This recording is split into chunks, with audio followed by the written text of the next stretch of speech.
Assalamualaikum warahmatullahi wabarakatuh dan selamat pagi semua.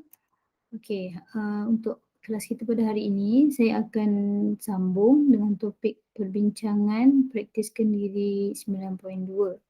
Okey, jadi kita akan bincangkan dan saya harap selepas perbincangan kamu boleh buat latihan dalam buku masing-masing. Okey, kita pergi ke soalan pertama. Okey, kita perhati kat sini dia kata kotak K dan kotak L masing-masing ada 4 keping kad, ada label BAYU dan 125. Okey, sekeping kad dipilih dari kotak K dan kotak L. Maksudnya, mula-mula dia pergi kotak K, dia ambil satu huruf, satu kad. Kemudian dia pergi kotak L, dia ambil lagi satu kad. So, ada 2 kad lah. Okey, dengan menyenaraikan semua kesudahan yang mungkin, hitung kebarangkalian mendapat huruf vokal dan nombor genap. Alright, so kita check apa bentuk kesudahan.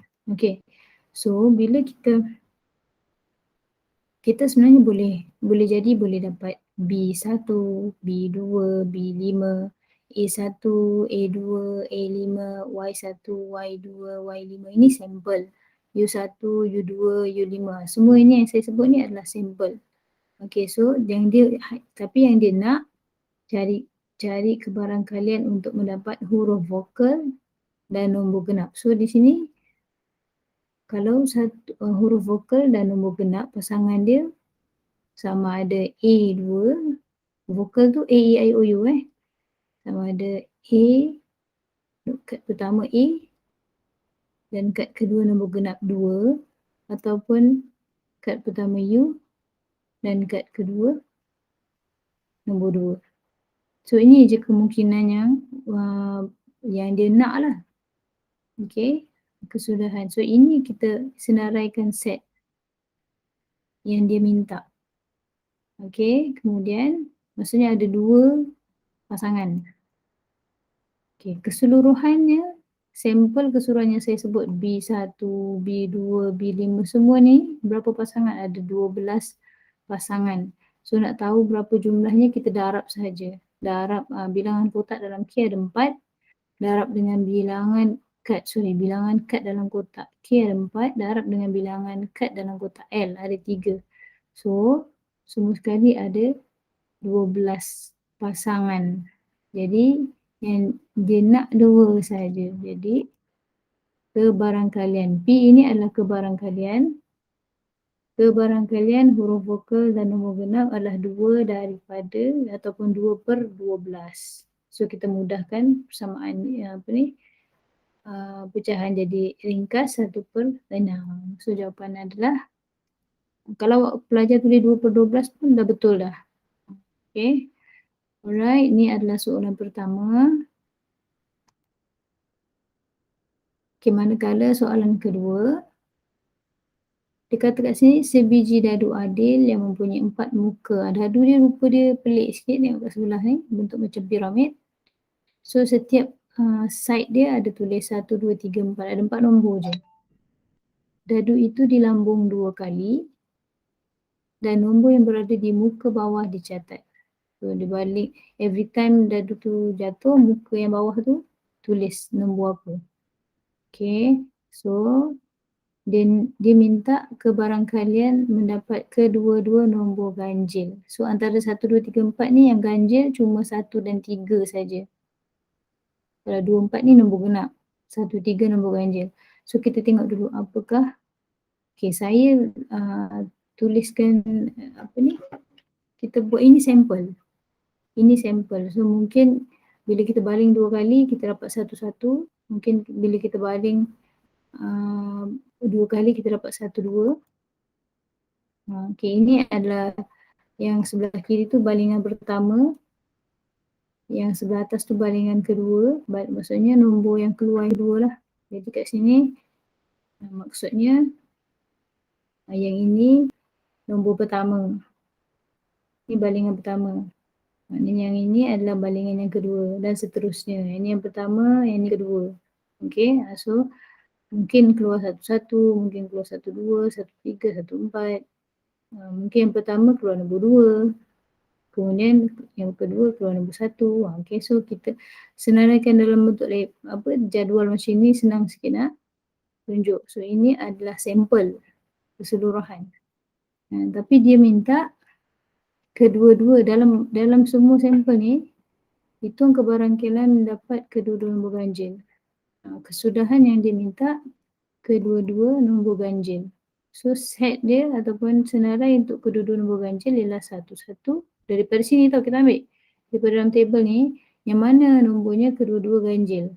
So 1, 1, 1, 3, 3, 1, 3, 3. Yang lain semua tak masuk. 3, 2 ni ganjil genap. Tak boleh kan. So yang nombor 2, 2 ni nombor ganjil. So kita ada kebarangkalian. Okay. Keseluruhan kita ada 16. Semuanya ada 16. Okay. 4 kali 4. Ada 16 lah dalam ni. Ada 16 pasangan. Jadi, kebarangkalian kedua-dua ganjil ialah 4/16. So, 4 ni tadi kita 1, 1, 1, 3, 3, 1, 3, 3 ni semua ada 4. Dengan total sampel dia 16. So, 4/16 atau boleh dimudahkan 1/4. Okay. So, itu jawapannya. Okay, pergi ke soalan ketiga. Berdasarkan kajian, kebarangkalian hari hujan di Gunung X pada bulan Mei ialah 0.45. Hitung kebarangkalian bahawa Gunung X akan mengalami 2 hari hujan berturut-turut pada bulan Mei. Okay, tengok macam mana nak selesaikan soalan ni. Okay. So, untuk soalan ni adalah paling mudah kita guna gambar rajah pokok. Okay, pertama sekali saya label H untuk hujan, hari hujan. H ada tanda atas tu, H tanda ni, ini ada hari tidak hujan. Alright. Saya lukiskan gambar rajah pokok ni. Okay, apa maksud dia? Okay, yang sebelah atas ni maksudnya hari pertama. Dia nak 2 hari hujan berturut-turut. Maksudnya bahagian sini adalah hari pertama.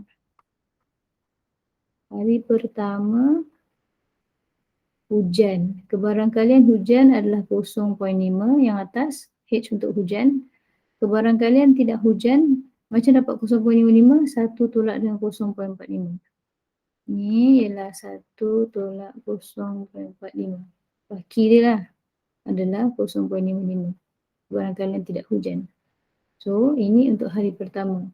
Yang kedua ni untuk hari kedua. Jadi, pun kebarangkaliannya hujan 0.45, tak hujan 0.55. Hujan 0.5 bawah dia, tak hujan 0.55.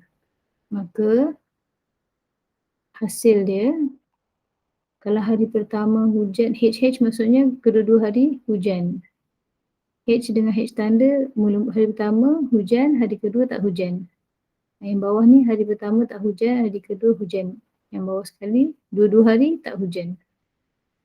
Okay, so maknanya, tapi soalan cuma tanya, dia suruh cari kebarangkalian 2 hari hujan berturut-turut. Maknanya 2 hari hujan berturut-turut ni je lah yang dia minta. Alright. So hujan 2 hari berturut-turut. Kita ambil nilai ni. Kebarangkalian hari pertama darab dengan kebarangkalian hari kedua. Inilah. Dapatlah 0.2025. Macam tu Kalaulah soalan ni dia ubah, dia tanya cari hari pertama hujan, hari kedua tak hujan. Jadi kita ambil lah hari pertama yang hujan 0.45, tak hujan 0.55, kita ambil lah jawapan yang ini. Itu bergantung pada soalan lah. Alright, so ini adalah jawapan untuk kalau 2 hari hujan berturut-turut. Alright, okay, kita move ke soalan seterusnya. Okay, di sini diceritakan ada satu kotak T. Dalam kotak T tu ada 5 kepingkat berlabel CLIK seperti rajah. 2 kepingkat dikeluarkan secara, okay.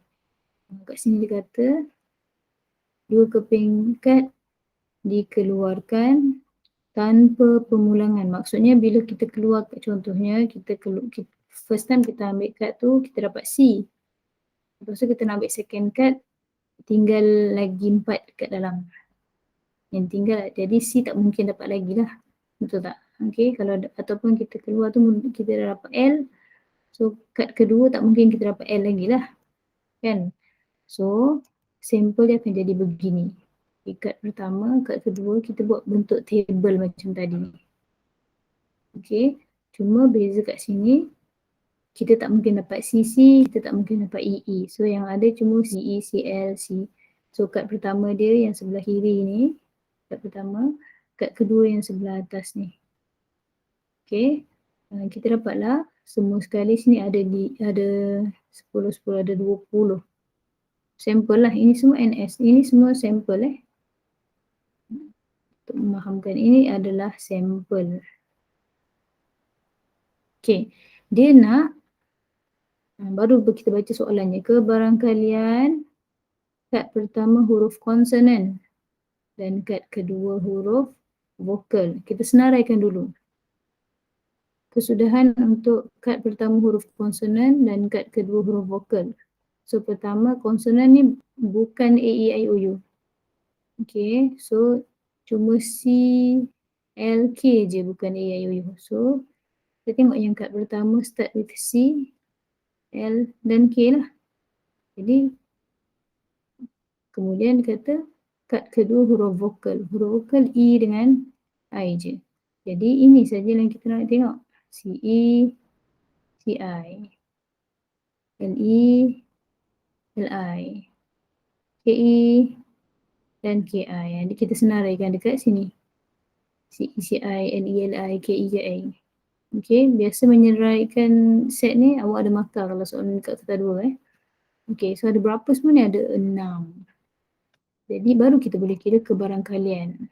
So, kebarangkalian kad pertama huruf konsonan dan kad kedua huruf vokal adalah 6/20. Sebab semua dalam kotak ni, sampel ni semua ada 20.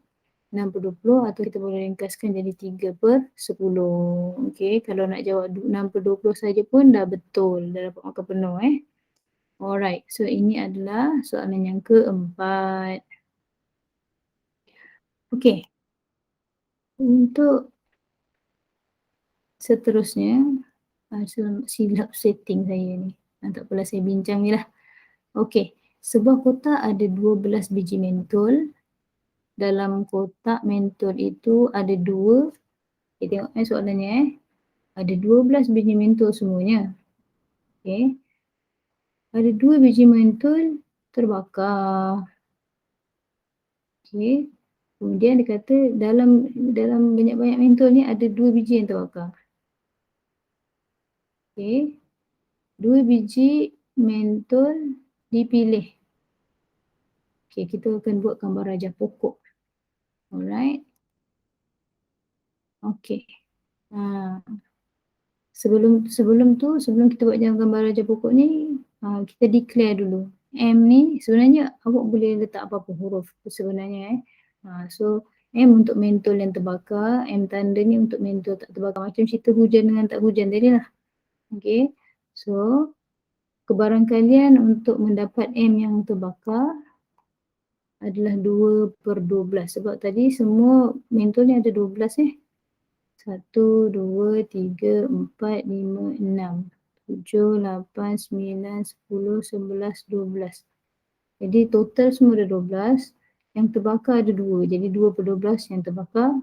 Baki dia 10/12 tak terbakar. Okay. Ini adalah mentol pertama. Mentol pertama. Mungkin kita dapat satu terbakar, satu tak terbakar. Yang ini mentol kedua.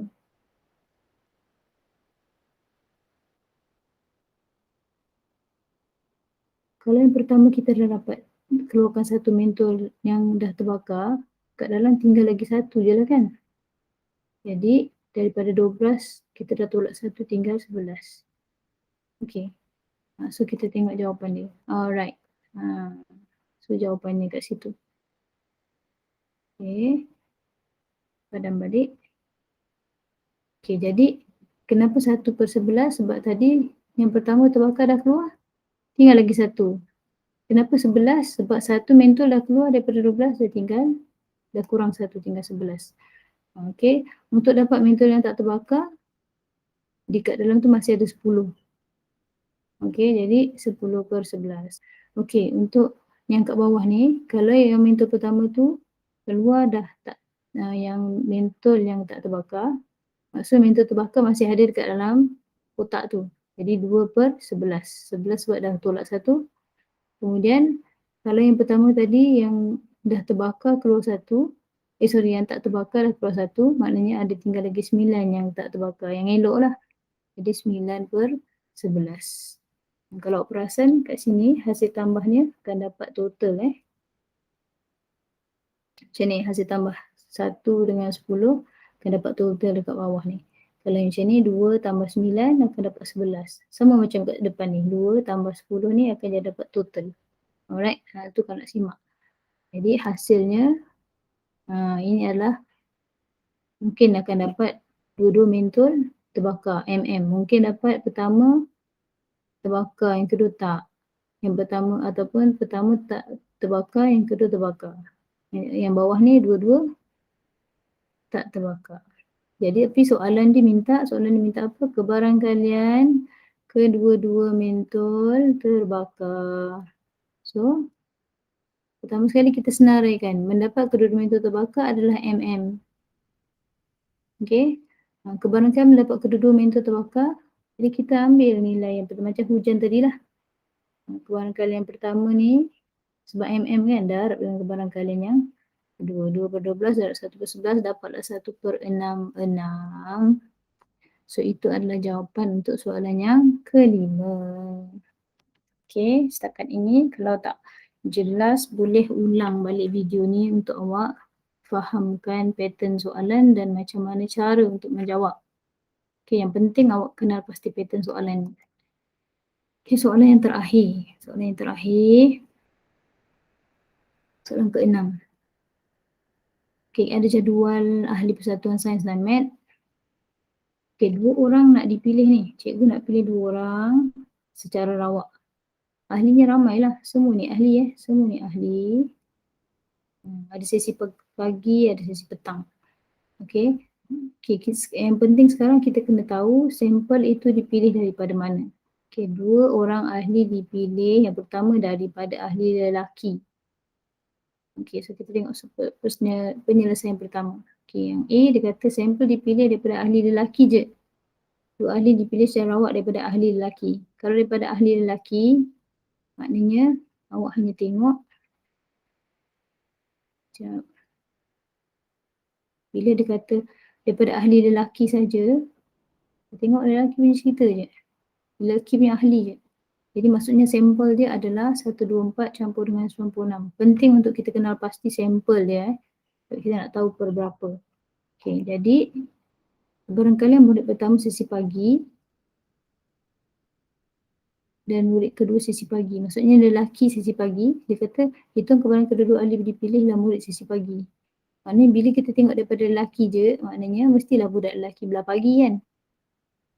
Okey, murid pertama sesi pagi budak lelaki ni dan kedua pun budak sesi pagi juga. Jadi ini menunjukkan ini adalah peristiwa pelajar pertama Ini murid pertama. Yang ini. Yang ini adalah murid kedua. Okey, murid pertama adalah semua lelaki-lelaki lah yang belah pagi. Yang ini. 124/220 maksudnya jumlah semua ni. 220. 124/96. Semua lelaki-lelaki. Jadi 124/220. Berharap dengan budak kedua, bila budak pertama kita dah pilih, budak lelaki akan berkurang seorang kan. Tinggal 123 yang baki. Jadi 220 tadi dah tolak 1 jadi 219. Jadi ini adalah tinggal pilihan untuk budak yang kedua. 123/219. So dia kata tadi jawab betul kepada 4 angka bererti, boleh tekan kalkulator. Nombor yang belakang ni awak kena bundarkan dia 3165 berapa jadi 5 tu bundar jadi 6. Alright, so ini adalah jawapan untuk A. Okey, B pula. Dia kata sampel untuk yang kedua, sampel dipilih daripada murid sisi petang sahaja. Sisi petang sahaja maknanya yang inilah. Dia tak sebut lelaki perempuan, kalau macam tadi lelaki saja. Dia ni sisi petang, maksudnya tercampur lah, ada perempuan dan lelaki-lelaki. Jadi sampel dia 82 campur 96. Sampel dia adalah 178. Jadi dia kata kedua-dua murid ni lah perempuan. Kalau sesi petang perempuan je, dia nak murid pertama pun perempuan dan murid kedua pun perempuan. Jadi perempuan 82/178 untuk murid perempuan yang pertama. Untuk murid perempuan yang kedua, daripada 82 dah tolak satu orang, tinggal 81 orang je yang mungkin akan terpilih. Dengan 178 dah tolak 1, tinggal 177. Jadi sama dengan pun dia minta 4 angka bererti 0.2108. Alright, so sampai di sini soalan latihan kita pada hari ini. Saya mohon pelajar-pelajar untuk kalau ini adalah pattern-pattern soalan yang boleh ditanya dalam kertas 1, kertas 2, dalam SPM sebenar. Jadi soalan ni semua soalan yang pernah keluar SPM untuk pengetahuan awak. Jadi bentuk dia bentuk. Jadi kalau awak berlatih buat soalan macam ni, kalau jumpa pattern soalan macam ni, ada banyak dekat dalam buku latihan yang luar yang beli sendiri ke, ada soalan begini, bentuk ini. So boleh rujuk latihan dalam buku teks. Okay, untuk kenal pasti macam mana cara nak jawab soalan. Okay, so sampai sini dulu. Terima kasih kelas. Assalamualaikum warahmatullahi wabarakatuh.